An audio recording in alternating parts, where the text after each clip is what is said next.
என்ன குறிக்கோளை நீ நிறைவேற்றி வைப்பே மாட்டியா? என் வேண்டுகோளை நீ ஏத்துக்கவே மாட்டியா? என்ன அண்ணா இது? அப்ப நான் சொன்னது உங்க காதுல கேட்டுச்சு. நான் சொன்னது நீ ஏத்தி அப்ப நான் நம்புறேன்.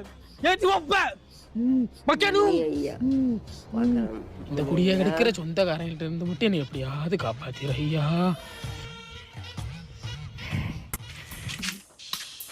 பங்காளி என்ன பண்றியா? தொட்டி கட்டினா பன்னிக்குடி பொறிச்சி புள்ள குடி பொறிச்சு சொன்னாங்க, அதை கட்டிட்டு இருக்கேன். அதுக்கு முதல்ல தாலி கட்டணும் பங்காளி. ஐயா முனியா, உன்னை நம்பிதான் இந்த மக்கள்லாம் இருக்காங்க. விவசாயம் பூரா தந்தரையா கிடக்குது. ஒரு 4 நாளைக்கு மட்டும் கண்ணுல மழையை காட்டு ஐயா. உனக்கு 100 தேங்காய் உடைக்கிறேன் ஐயா. ஐயா முனியா, ஒரு 4 நாளைக்கு மட்டும் மழை பெய்யாம பாத்துக்கையா. பைத்தியக்கார பைலட்ல மாட்டிட்டு பாரு. சாமிகளே சாமிகளே சொந்த கதை கேளுங்க, நீதிகளை